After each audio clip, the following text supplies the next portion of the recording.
Hey everyone, this is Deepak and welcome to this new blog video. Now in this blog video, I want to talk about a topic that has really been a very interesting topic for most financial advisors, and in the webinars that I've done, this is a topic that have gotten the most people interested. And the topic is how, as a financial advisor, how can you build your personal brand to grow your practice. So we will talk a little bit about personal branding in your marketing. So in this video, I want to talk about 5 things that you need to do if you have ever dabbled into the thought of personal brand.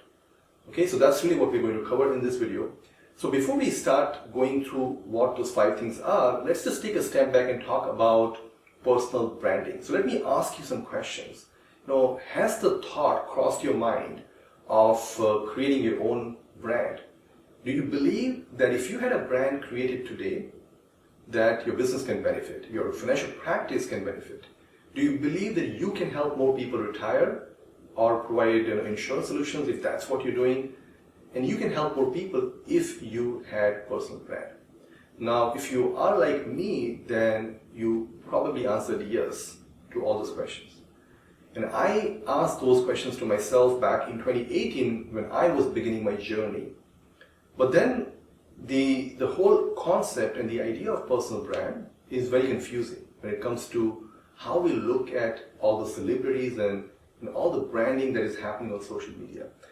And unfortunately, most of the time when you see what is out there and how personal brand has been talked about or how we perceive other people's brand, it's very hard to find courage on your side because it looks like a mountain that you just don't believe you can climb. And I've been through that myself. And then with a lot of work, a lot of trial and error, I kind of realized that we all have an opportunity of building brand at a level that truly can impact. And you don't have to be a celebrity to build a brand, or you don't even need to do things that you see other people do. Okay, so something I want you to be very open-minded as you're watching the video, that if you want to build your brand, you can. And I'm going to show you techniques that you absolutely can use. There's no excuse. The only person that is stopping is you. Now, I would also mention majority of the financial advisors are not as committed to their marketing. That's just the reality of it, right? So what's going to happen is most advisors, even who are watching the video, are not going to really go down the path and build a brand. But there are few. There is this 5, 10, 15% that truly are serious in terms of how they want to play the game. Because we now live in a world of AI, and it is here. It's only going to get better. And I have this kind of vision, and I see this happening, whether I like it or not. The competition when it comes to marketing for advisors and for all of us is going to multiply. That's just the reality. It's much more easier now for a lot of marketing that can be done, which means most people have started to do it. And that makes it even more important to create the uniqueness, right? Why would someone work with you? Why would someone reach out to you and sit down with you? Think about it. As more and more people do really, really good marketing, it becomes very difficult for someone to pick you. And the only way out of any of this thing, and this has been historically proven, you can look into any company, the only way to get out of this is you have to be unique. So the notion of personal branding, having your own brand, having your own niche market or group of people that you want to help is way more important in 2024 this year than it has ever been, and it will increasingly become more important. Okay, so I just wanted to lay out the foundation that this stuff is important.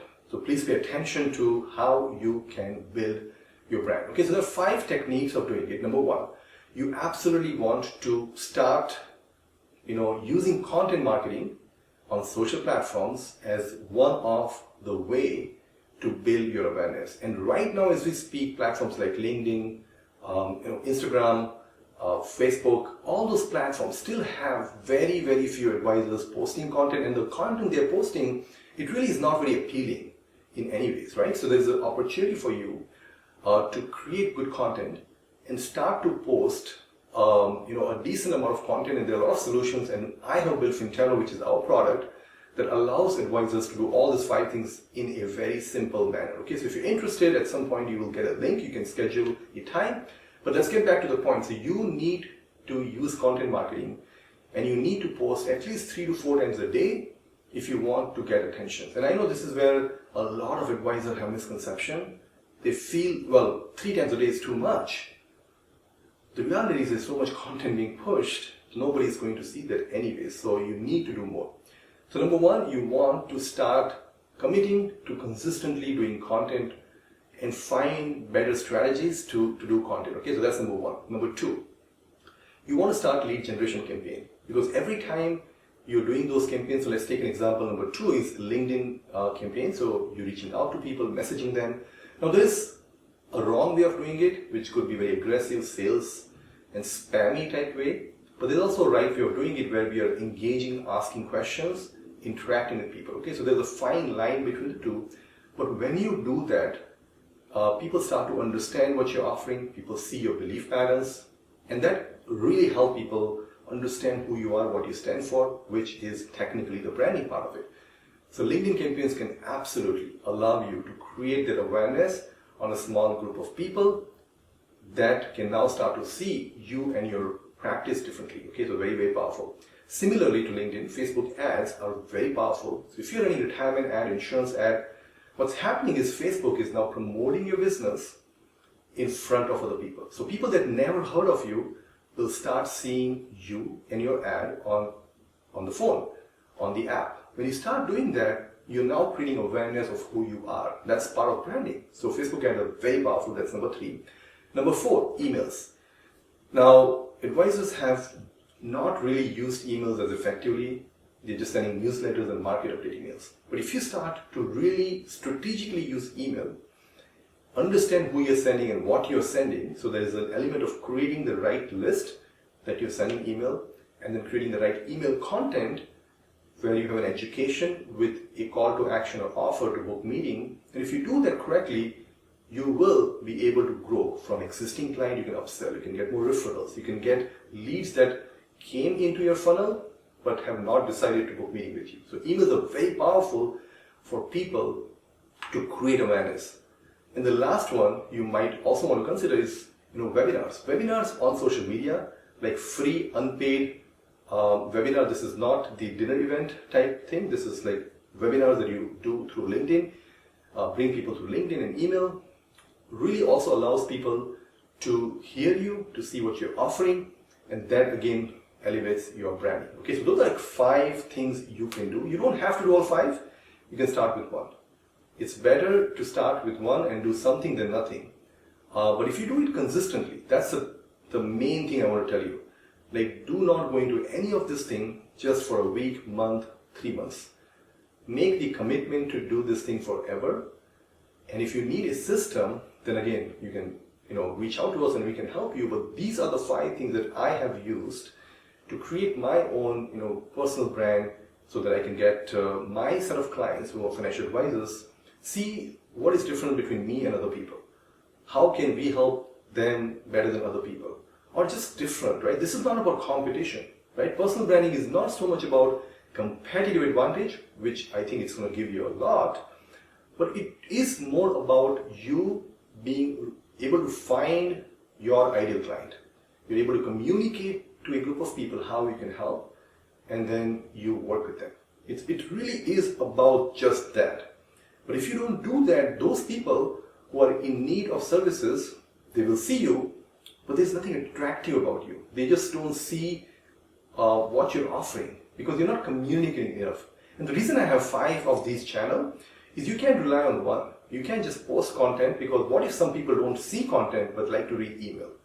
Or what if some people like LinkedIn messages versus someone likes to be on a webinar to see what you're showing, on a long form content, right? So those are like 5 techniques. There are certainly more, but these 5 we have done. It's relatively easy to do. We have helped many people implement this thing really fast. And if you do this thing, what you'll find is even in a very noisy world, you will have your brand that will be attracting a group of people. Because the reality is, for most advisors, if they can get like 200 to 300 households in lifetime, they can have a very, very good life. And from there, they can have organic growth and they can still keep growing from there on. But you don't need a lot of people. But to get to those 200 families, you need to market, because otherwise you are not going to get them. Now, even if you have an existing client, if you're not marketing, sooner or later they're going to leave you, because other advisors are reaching out to them. Today, everything is open. People are reaching out to your clients. I'm very positive, I'm sure you would agree with me. So if you are not communicating to your existing client on the continuous values proposition, just because they have an asset invested with you or they bought a couple of policies from you, don't expect them to buy more. So you need to really take marketing seriously, even for existing client. And this is something that we didn't speak a lot about. I mean, we thought it was obvious, but it wasn't. So now I want to again stress that make sure marketing is a priority, even if you're not looking to get new clients, but you want to keep your existing client. These 5 techniques will continue to help you, build your brand and grow your practice. So again, I hope you found this video helpful. If you have any questions, reach out, and I'll see you in the next blog video. Thank you.